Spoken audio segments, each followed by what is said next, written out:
The smell of burning paper filled my parents' living room. My daughter Sarah's face went pale as she stared at the fireplace, where orange flames consumed the contract she'd been showing the family moments ago. "Oops," my 12-year-old niece Emma said, smirking. "Daddy says you don't deserve success anyway. People like you should stay in their place." I kept my expression neutral. "Emma, what did you just burn?" "That stupid paper you were bragging about. Your little business deal or whatever." My brother Marcus emerged from the kitchen, laughing instead of reprimanding his daughter. "It was just paperwork. Print another copy. Emma's just being a kid." "That was the original contract," Sarah whispered. "The signed original for the Henderson account. $1.2 million. My mother looked up from her knitting. "You shouldn't have been waving it around." "Marcus is right. Just print another one." "It had original signatures," I said quietly. "Notarized." Marcus waved his hand dismissively. "So get them to sign again. What's the big deal? You're always so dramatic about your little consulting business. It's not like you're running a real company." My father nodded.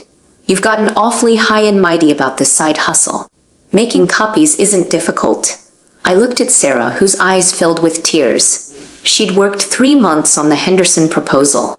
This was her first major client acquisition since joining my firm. "Emma," I said calmly, "do you understand what you destroyed?" He shrugged. "Daddy says you act like you're better than everyone. He says someone needs to bring you back to reality." Marcus put his arm around his daughter. "Don't interrogate my kid. You brought work documents to a family dinner. That's on you." My sister-in-law Jennifer walked in. "What's the commotion?" "Emma burned Lisa's work papers," my mother explained. "Now Lisa is making a scene." Jennifer shrugged. "Kids will be kids." Marcus laughed. $1 million? Please, if you had $1-million deals, you wouldn't be driving that 10-year-old Honda. You'd be in a Mercedes. "The Honda runs fine," I said. "Because you can't afford anything better," Jennifer added. "You've always exaggerated your accomplishments. Remember when you said you were consulting for that tech startup? You were just doing their bookkeeping." "I was their financial consultant," I corrected. "They went public 2 years later." "Sure they did," Marcus said. "Just like this $1 million contract that conveniently got burned before anyone could verify it was real." My father set down his newspaper. "Your brother has a point. You've always been a dreamer. There's nothing wrong with running a small business, but pretending it's more than it is makes you look foolish." I stood up. "I need to make some phone calls." "Sarah, let's go." "Running away?" Marcus called. "Can't handle reality?" Emma giggled. "Bye, Aunt Lisa. Sorry about your fake contract." In the car, Sarah broke down. "Mom, that was months of work. The original contract is gone.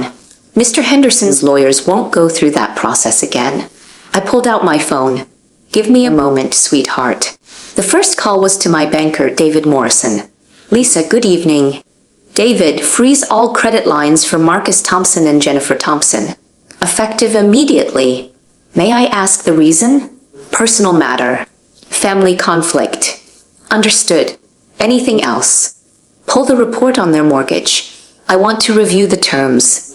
"I'll send it within the hour." The second call was to Richard Hayes, chairman at Continental Savings and Loan. "Lisa, what's the emergency?" "Richard, the Thompson mortgage account from the First National acquisition. I want a full review and paperwork to call the loan." "That's significant. What prompted this?" "Family matter. They need to understand their financial situation." "I'll have legal prepare the documents by morning." Sarah stared at me. "Mom, what did you just do?" "Made sure your hard work doesn't go unrecognized." We drove home in silence. Sarah kept glancing at me, questions clearly forming in her mind, but she didn't ask them. Smart girl. She knew I'd explain when the time was right. The next morning at 6, Marcus called. "What did you do?" "Jennifer's cards are frozen. All of them. She's at the grocery store and her card was declined." "Good morning, Marcus." "Fix this." "No." "Jennifer is humiliated. I'm sure she'll figure something out." "This is because Emma burned your paper?" "You're insane." "I didn't freeze anything. The bank made its decision based on account activity." "You're going to regret this. I'm calling Dad, our lawyer." "Good luck with your calls." 20 minutes later, my mother called. Lisa, Marcus says you froze their credit. That can't be true. The bank made a business decision, Mom. This is out of proportion. She's a child. Emma destroyed a legally binding contract worth over $1 million. That's serious financial damage. You're punishing Marcus and Jennifer for something a child did. I'm ensuring financial matters are properly reviewed. My mother's voice turned cold. You've always been vindictive. An hour later, my father called. You need to fix Marcus's credit. This is family. We don't attack each other financially. We don't destroy $1 million contracts either, Dad. That was an accident. Emma quoted Marcus verbatim. He told her I don't deserve success. That's deliberate. Even so, freezing their credit is extreme. Almost as extreme as teaching your child to sabotage business deals. Around noon, Marcus called again. His voice shook. Lisa, we got a letter from Continental Savings and Loan. They're calling our mortgage. We're current on payments. Are you? Yes. We've never missed a payment. They're exercising an acceleration clause. What does that mean? Full balance paid within 30 days. That's impossible. $240,000. We don't have that cash. Did you read the rest? Something about the loan being from First National and new owners having the right to restructure. Lisa, you know people in banking. Can you help? I could, but I'm not sure why I would. Silence. This is about last night. Yes. Lisa, I'm sorry. Emma shouldn't have burned your contract. I shouldn't have laughed. But this is our house. You can't take that because of one incident. One incident. Marcus, your daughter destroyed $1 million contract while quoting your instructions. You laughed. Everyone dismissed it. My daughter's months of work were treated like garbage. It was just paper. And this is just business. Surely you can get another mortgage, right? His voice cracked. We can't. Our credit is frozen. We can't apply anywhere. And we don't have the income to qualify anyway. Jennifer works part-time. My salary won't cover it. That sounds difficult. Please, whatever you did, undo it. We'll replace your contract. Pay for a lawyer to recreate it. You can't replace it. The client moved on this morning. They don't want to recreate a burned contract. That opportunity is gone. We'll pay you the $1 million. With what money? You can't even cover your mortgage. I have a family. Emma needs stability. You can't do this. I didn't do anything. Continental made a business decision about their portfolio. These things happen in finance. This is revenge. No, this is consequences. My mother called that afternoon. Your brother is beside himself. Emma's crying. Jennifer is having panic attacks. Stop this. Stop what? Their mortgage and credit. Marcus says you're behind it. I don't work for Continental or any credit card companies. How could I be behind their decisions? Somehow you made this happen. Did I? Or did Marcus create instability that made financial institutions review his accounts? What does that mean?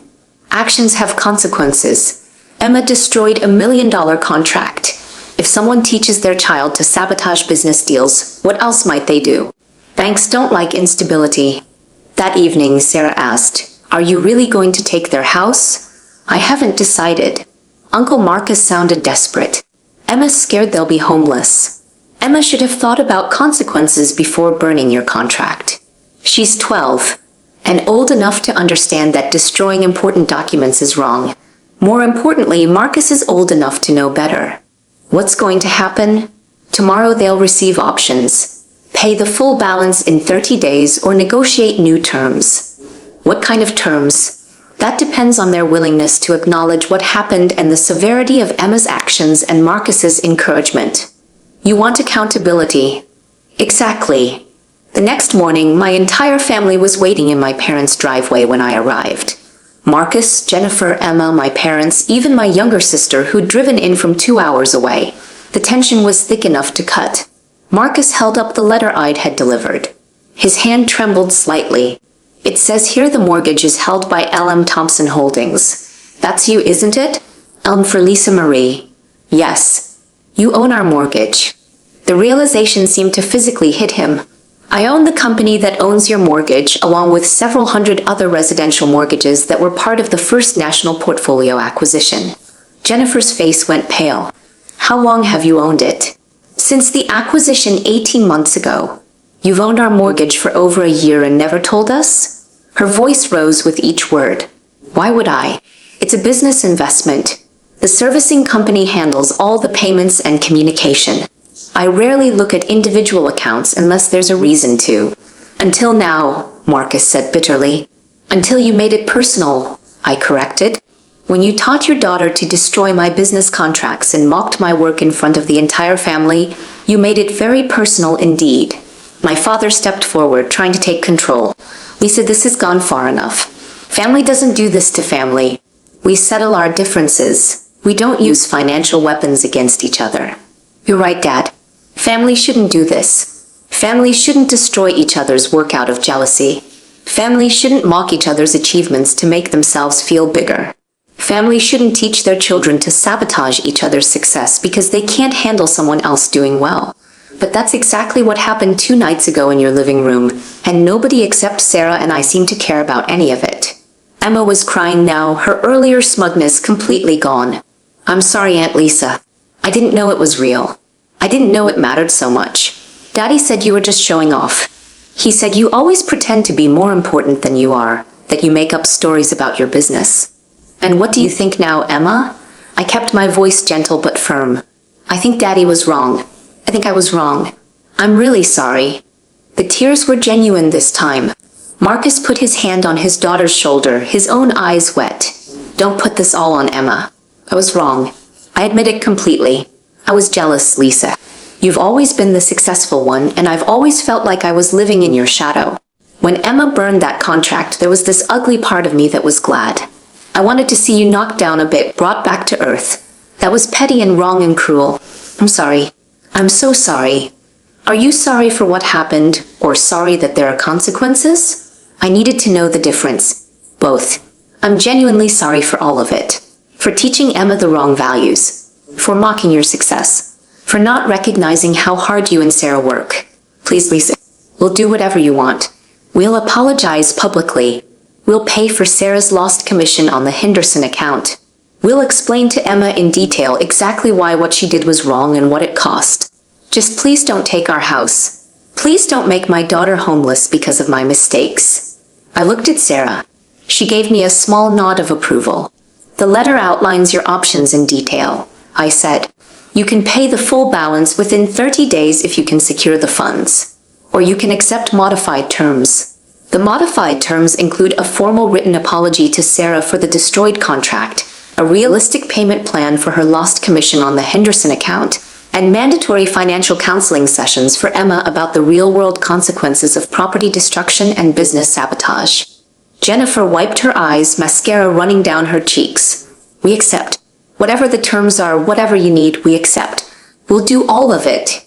There's one more condition, I said.